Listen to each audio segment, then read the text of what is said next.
കല്യാണ തലേന്നാണ് ഇന്ദുവിന്റെ ദക്ഷിണ function conduct ചെയ്തത്. ബ്രൈഡ്സ് ടു ബിയുടെ ക്ഷീണം പോലും തീർന്നിട്ടുണ്ടായിരുന്നില്ല. അന്ന് രാവിലെ പുലർച്ചെ ഞങ്ങൾ അവിടെ നിന്ന് ഇറങ്ങി. കാരണം ഇന്ദുവിന് മേക്കപ്പ് ഒക്കെ ചെയ്യാനുണ്ടായിരുന്നു. പിന്നെ ബാക്കിയുള്ള അറേഞ്ച്മെന്റ്സ് ഒക്കെ ചെയ്യേണ്ടത് കൊണ്ട് തന്നെ നേരത്തെ ഞങ്ങൾ വന്നിട്ടുണ്ടായിരുന്നു വീട്ടിൽ.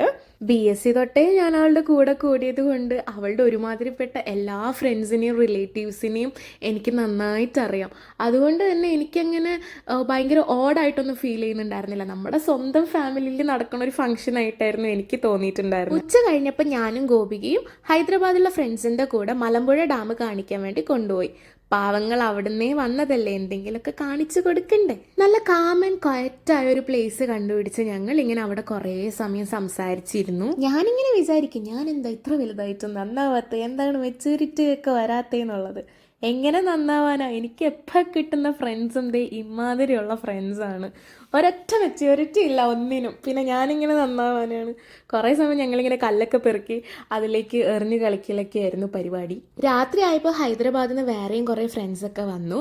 പിന്നെ ഇവരൊക്കെ എനിക്ക് വേണ്ടി ഒരു കേക്ക് വാങ്ങിച്ചിട്ടുണ്ടായിരുന്നു, ഞാൻ പോസ്റ്റ് ഡോക്കിനായിട്ട് വരുന്നത് കൊണ്ട്. അങ്ങനെ കേക്കൊക്കെ കട്ട് ചെയ്ത് കേക്കിൻ്റെ ക്രീം ഫുൾ എൻ്റെ മുഖത്തായിരുന്നു. ബീങ് ആൻ അമൃതീൻ എനിക്കിഷ്ടമല്ല ഇങ്ങനെ കേക്കൊക്കെ തേക്കുന്നത്. പിന്നെ അവർ പറഞ്ഞു ക്രീമാണ്, കുഴപ്പമില്ല. പിന്നെ എനിക്ക് അധികം ഡിഫെൻഡ് ചെയ്യാനും പറ്റിയിട്ടുണ്ടായിരുന്നില്ല.